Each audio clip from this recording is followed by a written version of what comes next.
Cool. So number one. Okay, so rule number one. What marketing must do. Now, marketing is not about being everywhere. Okay, marketing must accomplish at least one of the following. Okay, a lot of people like when they're starting marketing, they're thinking that it's like, okay, I have to like be seen, be prevalent, stay top of mind. Well, you're not really staying top of mind because you never really had mind share in the first place, right? So number one, marketing must make messaging easier. It should clarify your value so that prospects instantly get it and they like you. Number two, it should separate you from the competitors. A lot of times what happens, a lot of people's content is very similar. It's like people are buying content, for example, from like this, there's like this one marketing thing and it's like, you know, if you pay $300 a month, we will give you 30 posts or something. And it's like, bro, they're literally giving the same post to every single person. So if your client has 3 or 4 bookkeepers that they're following or connected to, they're gonna keep saying the same post. But the reason why it's bad, it's not that, oh, they're gonna think that someone else's content and it's not mine. No, they will not be able to distinguish the content between the 4 or 5 or 100 people that are doing it. So you're not really getting any closer towards working with that person. Because it's just some random person that just like has bookkeeping stuff. I can't identify them. It's almost like imagine that you're watching like a sports game, right? And like they never say like the name of the person who's like playing. Let's say like football, for example, right? They have helmets, so you can't actually see their face, and they never really say what the names of the numbers are on the people's back, right? And then you see the person in a commercial. You're like, is that guy a football player? It's like you don't even know, and it's just like. That's not very effective, but that's what your content's kind of doing when you don't really have a way to separate yourself, right? The next thing that content should do, it should build a bond through storytelling, right? So one way you can start standing out if you're going to start making posts is sharing your journey, sharing client stories. If you don't have client stories, of course you skip that, right? You could also talk about like stuff that you learned in your job over the past XYZ years you've been like, you know, working inside of the accounting field. If you're new to the accounting field, of course you might not have these, right? So you won't do that. Right? You might be able to talk about like different lessons that you've learned over the past 6 months to a year or whatever. Right? Another way that you can start doing this too is educating clients, right? So you can teach them what they don't already know about bookkeeping and business. Now, they might know more than you do about business, but they might not know about how bookkeeping can affect the business, which is something that you know about, and you can basically teach them and educate them on, so now they see you in a higher light than if you're just saying, hey, 10 reasons to get a bookkeeper, right? Next thing when you're making content and marketing in the beginning is marketing must create new belief patterns that help potential clients know what they need to know and believe what they need to believe in order to buy from you, right? We'll say, for example, maybe you're talking to a business owner and this business owner does not believe that bookkeeping is important. Well, in order for them to buy from you, especially at a higher price point, they need to see and believe that bookkeeping is valuable. So your content needs to accomplish this goal in order for you to have a high chance of the person saying yes when you drop a $3,000 a month price point. If they don't believe it, you're not getting $3,000 a month from someone. Like, I hate to break it to you, no matter what market or sales script you have, no matter what you say, you're not going to be able to get that from that person.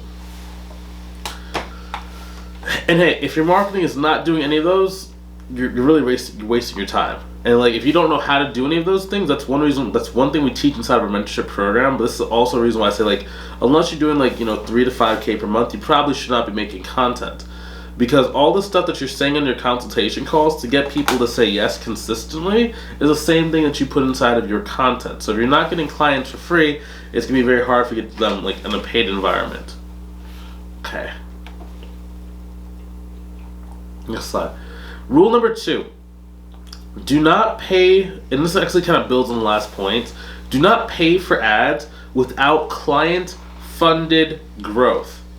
So, one thing that people struggle with and like understand is that advertising is a multiplier. It is not a miracle. A lot of people, not even just accountants and bookkeepers, but like just people in general when they start a business, they're like, okay, cool, I don't know what to do to get marketing, so let me just advertise. And it's like, okay, well, if you don't know how to get clients for free, like when I say for free, like if you don't know what to like put on like a Facebook post or a LinkedIn post to get someone to like say, hey, I think this is great, I think you're great, let's start working together. When you start running it on ads are like 10 times harder because the people have less connection to. It's just a bunch of cold random people that don't really care about you, and it's it's a lot more challenging. So one thing that can save you a lot of money is do not run advertising using money that you did not get from a previous client. So when I was first starting, I like ran this ad and I spent like $1,500 of my own money, and like I got like nothing from it, right? And like for me, it wasn't that it was like, it was emotionally kind of a big deal. It was like, man, why did that not work? But like, if you don't have a lot of money, that can be very scary. That can be very scary. And like most people, like when they message saying like they spend money in ads, it's like they're like, yeah, I spent money in ads. Well, how much you spent? 300, 400. Like, first of all, if you're not expert at ads, you're not gonna get anything from like $300 spent on ads. Like, you're like, no. Like even people that are really good can't get results from that kind of small spend. Number one. Over time, as you get better, you can reduce how much you spend. And okay, like $300 could get you one client, right? But in the beginning, it's very unlikely that $300 can actually get you a client. So, and here's the thing: if you don't have clients yet, do not pay for ads. And I'm not trying to be mean. I'm not trying to say like you're not good at something. I'm just from experience and like running this, like, unless you have clients, don't do it. I know it's gonna sound attractive, like, you know, you just spend some money and automatically people come to you, right? And like, yeah, it's just so much easier. No, it's not. Now, in order to start really kind of building up the skill set to run ads, right? Number one, I would start getting clients from like referrals, organic outreach, social media, and then whichever methodology just got you a client, you spend money to make that methodology work faster. Okay, I'll give an example. Let's say that you got a client from networking. Okay, so I would reinvest, and I would either do paid networking events, right? That could basically be like an advertisement, or I would run some kind of ad in like the original networking events, like newsletter or something, right? Because you know that people in that group are willing to buy from you. It's just a matter of who and getting in front of that people, right? Versus if let's say I got a client from like, you know, building relationships on Facebook. Well, then I'm just going to keep doing the exact same thing, but I can spend advertisements to actually get more conversations started so I can get more money from the thing that I'm already good at. And I just keep using the money that I got from past clients to keep reinvesting in ads, right? People ask, like, how I was able to spend like $300K on ads, and the thing is like, you know, I just got clients. I got clients and I reinvested like anywhere between like, I don't know, like $500 to $1,000 per client I got. I just kept reinvesting and spending, you know, a little bit of money every single month, but just from past clients to make more. Cool. And one thing to know, like my final thing on this point, spending money on ads without proof of concept is like trying to scale a business that doesn't exist yet. It just doesn't work. Cool. Next thing, networking versus systems. So one reason why I kind of like specifies, but I didn't like clarify it correct, like as thoroughly as what I could have. When I said, okay, if you get a client from a free networking event, you reinvest in a paid networking event, versus if you get a client from like messaging on Facebook, you pay to get more message on Facebook. One misconception people have is that if I get a client from networking, now I'm a marketing genius, right? They were two separate things. So networking and then paid networking, they're on the same kind of like platform, the same kind of track. You can do a lot of the same behaviors. Versus you try and get the same thing you did on networking for a paid ad, it's not going to work. Same thing if you try to, let's say you got like a person from Facebook, right? Then you joined a paid networking event. They're two different skill sets. So you have to make sure that you're building the same like skill sets. Now, this virtual networking and in-person networking, it's great for starting out, but it's very unpredictable. By no means is it the best way to get clients. But for starting out, it's like the best chance you have at doing it in a very cost-effective and time-effective manner, right? So it's like you get your first like 2 to 3 clients, and now you're good. Now you have like income coming in, your business is real. Now you can start reinvesting in like stuff that's more scalable, right? So now once you start getting that, you have to start developing a system. And a system allows you to start scaling beyond your personal time and effort. Now systems are repeatable marketing strategies that bring in leads even when you're not hustling, right? Because there will come a time to where it's like, it's either going to be that you just spend so much time that you just don't want to hustle anymore, or you just have so much cash in the bank where it's just like, it's kind of a weird thing. A lot of people will have a certain cash in the bank number to where they get comfortable, right? Let's say it's like for you, it's like when you have $30,000 in your main bank account, you're like, okay, cool, I can chill, I can relax, I don't have to push quite as hard. And even if you're like, well, I'm a hard worker, Okay, cool. Maybe it doesn't affect you, but for a lot of people it will, right? So it's like you should instead just start focusing on like, and we'll talk about this like in a different like video more like on how to manage like your business finances. It's like your systems are going to be important because you're not going to be working as hard, and if you don't have something in place that can compensate for the drop off in work effort and performance, you're going to really stall out. Now, kind of going back to that point about like, a lot of people are like, well, I hear I should like, it takes money to make money, right? So when I'm starting my business, like, what should I be spending money on? Okay, number one, if you're going to spend money, I would spend it on coaching and mentorship. That's the big secret for me. I just bought so many coaching programs that they gave me so many different scripts, so many different like things to do, and it helped me have a lot more fire and more of a competitive drive to be successful when I was first getting started. Now here's the thing though, if you're gonna buy a course, make sure the course you buy actually is gonna help you grow the business. Right? If you're like at $0 a month and you have any kind of skill set in bookkeeping or accounting, do not go spend $5 to $10 on bookkeeping or tax courses to like learn more about bookkeeping. Like this one person like did like this like $1,000 it was like construction bookkeeping course, and I'm like, okay, well, why would you do that? Like you were just saying like you were a little bit tight on money, right? Okay, so then why would you go buy something that's not going to necessarily go directly to cash? Buy a thing that's going to go directly to cash, and then once you have that, you can reinvest as much money as you want into fun courses like learning accounting and bookkeeping, right? Because that's stuff we like, right? We like learning about bookkeeping, we like learning about accounting. It's very comfortable for us, right? And it's like, but in the beginning, you don't necessarily need to become a better bookkeeper. You need to become a better marketer and salesperson of bookkeeping, and knowing more about the technical aspect of that does not necessarily help you with that goal. Now, again, when you're starting out, the only levers of growth, like in this order, are marketing, sales, positioning, and pricing. Once you have those four things, then you can start talking about like doing the actual client work and getting better at that. A lot of these courses like that are about bookkeeping, advisory, tax, consulting, etc. They're very good upsells, but they're not great at getting clients directly. I was talking to one of my friends. She does like insurance and financial advising, and she's always trying to get me like join her like team to like do like financial advising. I'm like, well, financial advising itself can't, and like insurance can be very, very challenging to sell, because it's like you can't run a demographics advertisements. You can't do the advertising the same way you can for other types of marketing, just for a lot of different reasons. And it clicked. It's like, oh, that's not an offer that you would sell to people right off the front end. It would be easier if you just sell them like something like bookkeeping or tax planning, and then you upsell them into more of those financial services, right? But it's like, you have to understand all these external stuff is not like the first, like it's very hard to sell someone advisory services when you first meet them and they don't really know your pedigree, they don't really respect your skill set, they don't know anything about you. It's very hard to kind of make that work. So instead, you have to start learning how to sell the easy stuff first, and then you can start upselling them on higher level services. Cool. Yeah, my nose just starts getting stuffy it's fall time right now, so it's getting a little bit colder. But next thing, so why people avoid marketing?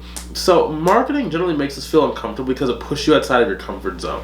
And learning the technical skills feels safer, but more accounting knowledge will not get you clients. Like it's like a lot of people are like, well, if I have more experience or more knowledge, like people will like me. It's like, no. If you're doing tax planning or advisory services, yes, to a certain degree. But when it comes to transactional bookkeeping, it's a lot more about relationship, okay? Business growth is going to require you to face rejection. And it's not like mean rejection or people are going to like be mean. It's just more like they're just going to not want to work with you. It's like if you can't handle that, like, it's going to be very hard to grow a business in the beginning, because all businesses in the beginning is a lot of rejection, and you just have to kind of like become numb to it and just like don't even care about it. People tell you no. It doesn't matter. There's always another person you can go and talk to say yes. Now, next thing, business growth requires learning sales psychology. It also requires practicing marketing consistently. So if you only invest in technical skills, you'll just stay an unpaid expert forever. There's a lot of unpaid experts. Okay, I can't, like, there's a lot of unpaid experts. Do not be one of them. Rule number 3, marketing needs to get easier over time. At first, marketing will feel like you're shouting into the void, but it becomes easier if you document your wins and build proof, okay? So every time you get a client, you need to document everything. Save positive client texts, emails, testimonials, and videos of you guys together.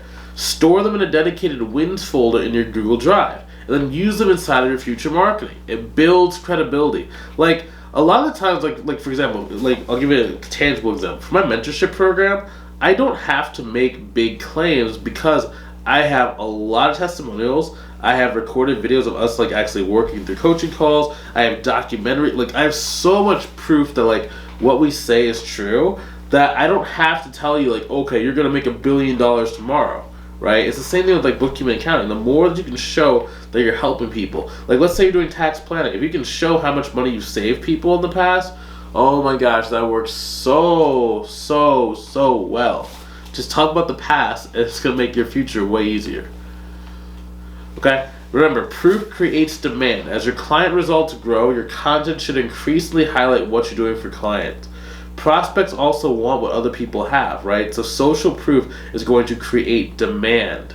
Okay, so some examples. Here are my clients went from chaos to clarity within their books. We make a post like that and tell that story, it's amazing. Or here's what a $3,000 per month bookkeeping package looks like. Now you might be thinking, why would I want to tell them like what $3,000 look like? Okay, remember in the second slide we talked about marketing has to create new beliefs. So if they don't even think that a bookkeeper should get $3,000 a month, now you're educating them why they should, and it makes things very easy. Now remember, the more you show results, the more in demand you look, and the more in demand you become. It's kind of like a self-fulfilling prophecy. The more people that want you, the more people that want you. You just keep doing it over and over again. Next thing, marketing. Marketing equals pattern recognition. All internet marketing comes down to 3 things. Number 1, pattern recognition. You spot what works and you repeat it over and over and over again until it stops working. Okay? Everything is going to stop working eventually. So while it works, just milk that thing as hard as you can and like just go as all out, man. Like one campaign could change your life. I don't exactly know how to express that, so I'm getting loud, but like one campaign can save and change your life. I don't even know exactly how to explain. Like I'm here only because of there's only been a few things I've done really well, but those things I did well, and like I'm even biting myself in the butt now that I didn't even go harder back then. Right? It's just like, man, you look back and like, oh man, that worked so well. If I had only just like, rather than spending $5,000 a month on ads, if I had just spent like 10 or 15 grand a month on ads, how much better would that have been? How much more money would I have had? It's just crazy, man. It's just so crazy. But the second thing is discipline. Okay, showing up even when it feels slow. You can't look at like how things look if you're doing the right things. I'll give you an example. So sometimes, like for example, YouTube can move slow sometimes. Sometimes you make a YouTube video and like gets like 400 views like the day after you post it, versus sometimes YouTube just doesn't show it, or maybe people are going back to school or it's a holiday and your views don't get as many videos. If I only cared about how many views my videos get, I would never make YouTube videos, right? Because it's very easy to get distracted or very easy to get discouraged, especially when you see like there's like YouTubers like this guy named Mr. Beast who gets 1 million views a video, right? But that's not why you do it. You do the work because you know the work works. And you do the work because you know that if enough time passes and you're playing a game of statistics, you're going to go and hit your results, right? It's not about the tangible result in the beginning. It's about doing the right thing, planting the right seeds, putting yourself in that right environment, so that when you are ready to start reaping the rewards that come back give you a huge amount of money. And then number 3, time. So if you have the right pattern and you're being disciplined and showing up even when it feels slow, and you just keep doing it over and over, your efforts will compound over time, just like with the stock market, right? Over time, it compounds. You have compounding interest. It's just, instead of having compounding interest on your money, you're having compounding interest on your effort and your work that keeps building momentum and takes off. Okay, and if you stick with the process, your marketing becomes very predictable and scalable. Now, how to apply this? So most bookkeepers are struggling for year because they focus on technical skills and ignore the marketing. If you want to consistently land high-value clients, build system brings leads on demand, and avoid wasting money on ads and courses that don't work, then these are the steps you need to take. Now, next, if you want some help, Let's create a personalized plan to help you grow your bookkeeping business and see if I can help you execute on this plan inside of our mentorship program, okay? If you want to learn more about that and see if I can help you out, click the link inside the description below this video to book a call with myself to see if I can help you inside of our mentorship program, okay? I will talk to you soon. Have a good rest of your day and take it easy.